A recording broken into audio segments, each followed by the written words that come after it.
The winter season is upon us, and what better way to enjoy this than to come together, dress up nice and warm, and tell each other nice stories. I didn't have anything else for this opening.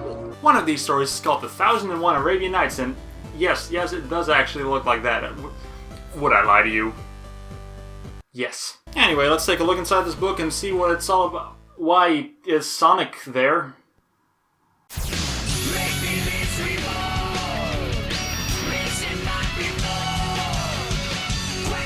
Sonic and the Secret Rings was the first Sonic game on the Wii. Originally, a port of Sonic 06 was in the works, but due to time constraints that didn't end up happening. Close call, am I right?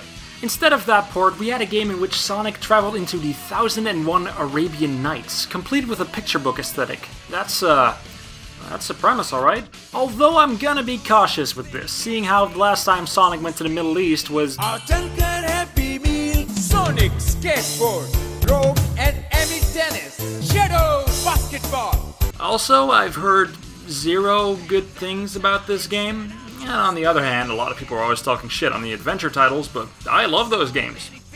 One a bit more than the other, but still. I love me some Sonic, and I grew up with this 3D game, so really, how bad can it be? The game starts with, surprisingly, no intro cutscene. You just go straight from the Sega logo to the title screen. You can actually unlock what I think was supposed to be the opening movie after playing the game a little bit, but I've never actually seen it in-game. Huh. No nunchuck. Weird, I thought this was supposed to be a 3D game. Anyway, you go through a few menus and select the first... No, it can't be. Let me just forget about what I just saw for now and see what the story is about. Just pretend I read that wrong and live in this blissful ignorance just a bit longer. Sonic is asleep and then woken up when a magical genie girl who wishes that she was Shantae comes out of a magical ring and informs that an evil genie called the Eraser Djinn is destroying the world of the Arabian Nights. Apparently, Sonic is the chosen one who has to put all this to a stop. They then go into the book and that's all there is to this cutscene. The actual gameplay begins in this tutorial stage in which tilting the Wii remote to the left and right will move you in that direction.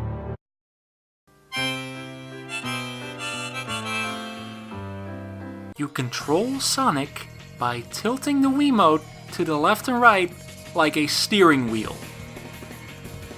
Ladies and gentlemen, Sonic is a car. Actually, scratch that. Sonic isn't even a car. With a car, you can decide what turns you take. Sonic is a train that can shift slightly to the left or right. You see this super complicated maneuvering? I'm holding the Wiimote completely still. The game is doing it for me. But I'll give it this, as far as motion controls go, which isn't very, the shifting is pretty responsive. You know what isn't responsive? Everything else. No, of course it's not just moving left and right that's done with motion controls. Homing attacks are performed by jamming the Wiimote forward as if you're performing CPR. Moving backwards is done by tilting the Wiimote slightly backwards, but not too far of course, because then it won't work. Oh, and I suppose I should also mention that Sonic is pretty much always moving forward. The only way to stop him is by moving backwards, braking, which is thankfully done with the press of a button, and jumping. Jumping is also one of the few things that's not done with motion controls, and they even managed to fuck that up. In most platformers, you jump the second you press the button. How high you go depends on when you let go of said button. In Sonic and the Secret Rings, it's the opposite. You jump when you let go of the button, with your height being determined by how long you held it down. Jumping feels bad. When you hold down the button, Sonic does come to a stop, but not immediately. He deaccelerates, meaning that if you need to do a high jump, you need to plan ahead or die. This is especially bad in timed missions or racing missions. Now yeah, this game, like all modern Sonic games, to my knowledge, has mandatory submissions. Aside from the tutorial, which is 12 minutes long and broken up by loading screens, this game has a total of 7 worlds. When you complete the main level, you usually get to see a cutscene that sets up the next world. Do you immediately get to play the next world? No, you need to clear some missions first. The main levels themselves are already not fun, and these are even worse. I absolutely didn't care about doing any of these missions. The only thing that kept me going on was the fact that I was going to see something new when I unlocked the next world. It wasn't much, but it was still something. These missions postponed that feeling every time. In fact, I stopped playing this game after a certain point because these missions were just so frustratingly bad. How? Well, the one saving grace of this gameplay is that there are no game overs. If I had to start over at the beginning of some of these stages because I died too much, which is very easy, mind you, I would have given up way earlier. The missions? Break a jar, start over. Die once, start over. Die during your race against lose so much time that the race is already lost, start over. I've been negative for a while now, and while that's completely justifiable, I think I should list some positives, like... most of the time with Sonic games, I can at least have confidence that the music is good. That goes for this game's soundtrack as well, but most of the songs have lyrics, and they suck. They're all really repetitive and often just nonsensical, but aside from that, the instrumentation is really good. I like how it combines your standard Sonic butt rock with Arabian music, and they all fit the areas they play in properly. On the topic of sound, the voice acting is... boring? I don't know if that's the right word for it. It's neither really good nor hilariously bad, it's just there. Also, they just won't shut up during the stages, and the sound design is also not very good every now and then. For example...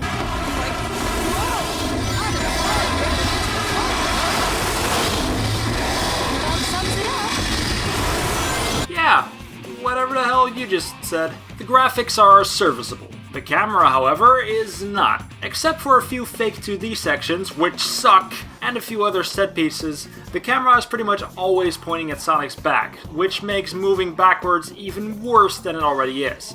There's also a lot of jittering in certain spots, and in some cases it even made me feel a bit of motion sickness. And that concludes my list of things in Sonic and the Secret Rings that weren't completely awful.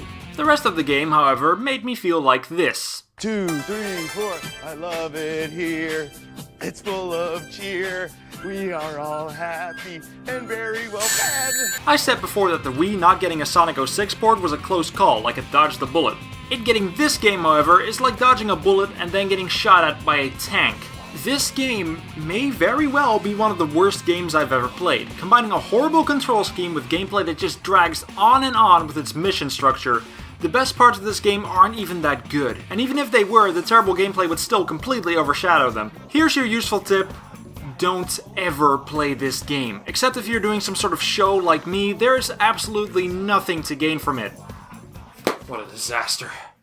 Guess I'll read a different book on my phone, because otherwise that would be another prop. None of this is real. Alright, the story of King Arthur. Let's see if this is any better, and he's still there. No, of course, we're not done yet. Sonic and the Secret Rings is part of a franchise called the Sonic Storybook series, and this vast franchise encompasses 2 games. This one, and Sonic and the Black Knight. I'm going to guess that the reason we only got these 2 games was because they didn't sell very well. But who knows what we could have gotten if they did. We could have continued to Sonic Iliad all the way to Sonic and the All Quiet on the Western Front. Oh wait, that one wasn't a fairy tale. I actually played this game before a long time ago when I was about 12 years old, and I don't remember disliking this game, but I don't remember anyone else besides me actually liking it. Then again, we're coming off of this game, so the bar is not even set, it's on the ground. In Sonic and the Black Knight, Sonic is once again called to another world, this time by Merlina, granddaughter of Merlin. This is the world of King Arthur. The king himself, however, isn't as noble as his book counterpart, as he was in the middle of basically executing Merlina. Sonic and the young mage escape through teleportation, but the evil king commands a few familiar faces to give chase. Okay, controversial opinion time. I don't think Isekai Sonic is that bad an idea, honestly.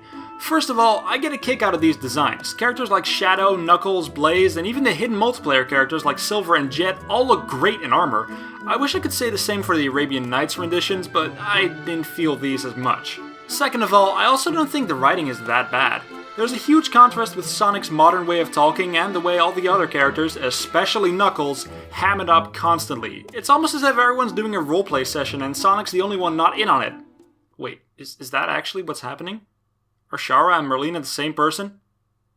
But let's actually get into the gameplay. Sonic is now controlled by the nunchuck. He only moves when you push a direction with the nunchuck. Yes, he is still on rails, but right now I don't care, because I don't have to deal with motion controls anymore. Well, actually, yeah, I do. The Wii mode is used for swordplay, and this was before the Wii Motion Plus sensor, so you know what that means. It doesn't matter what motion you make, as long as it's fast enough, it registers as a sword strike. It can get a bit awkward actually a lot of times. Swinging the sword makes Sonic lock onto nearby targets, I think. I'm still not sure, which only adds to how awkward this gameplay can get. Your sword can get you into trouble. Sometimes you'll slash right into an enemy attack, or even into an innocent townsperson, which can be really badly placed. Speaking of townspeople, some of them can be given rings when there's no enemies around, but in order to do this, you need to do a quick time event minigame. Which is extremely relatable. Going back to the swordplay, there's more than just slashing away at targets. After a few missions, you'll unlock the Soul Surge ability. By holding the B trigger, time will slow down, and waggling the Wiimote will now cause Sonic to home in on nearby targets and deal heavy damage. Or, if there's no enemies around, just launch him forward at high speeds. This is, in my opinion, the best implementation of this game's swordplay. It feels kind of fun locking onto targets and slashing away, especially if you can just blast off afterwards. Essentially, this is the homing attack, even though Sonic already has one. Oh, and also one thing I forgot about the sword, it talks. And once again, I don't really mind. I like his voice and performance. Very well then, I shall call you Knave the Hedgehog. Hey, you can't use that. That's someone's original character. The gameplay as a whole is somewhere in between decent and mediocre. It's miles better than Sonic and his Secret Rings, but it still has a lot of miles to go for me to actually consider it good. It can also be really inconsistent. In the stages, you're mostly just mindlessly slashing through enemies or using the Soul Surge, while in boss fights, you're suddenly expected to do consistent, perfect blocking. I died so many times to these bosses. They were honestly frustrating, but the worst one I actually fought was King Arthur himself. You are expected to have godlike reflexes during these sword QTEs. If it wasn't for the fact that the timing is the same every time and I could just remember when to strike, I'd still be fighting him. Also, here's another useful tip. When he does the lightning attack, the best thing to do is literally just stand still. I'm not kidding. Don't worry about falling behind, he'll just charge back to you. After that, there's an actually pretty good twist which I'm not even gonna spoil. Then you play another level and then... Oh my god.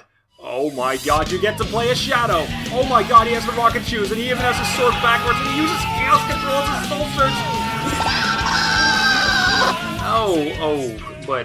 But the gameplay is still not very good. Over the course of playing this game and editing this video, I realized something. This game is a whole lot of style and not a lot of substance, and on top of that, a style not everyone can appreciate. Sonic and Shadow's animations, and I guess these other Chuckle fucks, look cool, but the gameplay assigned to it doesn't have much to offer. That said, the rest of the presentation is also really nice. The soundtrack is really great. A lot of it's done by Crush 40, so you know it's in good hands. It also has a bit of nostalgic connection to me. Whenever I heard a new song, I was like, oh yeah, that song, I remember. And while the graphics aren't anything special by Wii standards, it's a general style and aesthetic that are really pleasing to me. At its core, I don't think I would recommend Sonic and the Black Knight, but at the surface, there are a lot of things that I genuinely like. The problem is, it's just the surface. It's just a distraction of what's really underneath. Awkward, motion-controlled swordplay and limited on-rails running. And the camera still doesn't turn around when you walk backwards! It sucks! It's not horrible, mind you. It can entertain. It entertained me at least, but I really like my Sonics, and I'm one of those sick degenerates that actually likes the adventure titles. Oh wait, I already said that. Should you ever see this at a bargain bin or something similar, give it a shot. It's not as bad as people make it out to be. Just try not to pay more than $15 for it. Oh, and avoid this game at all costs. Bye!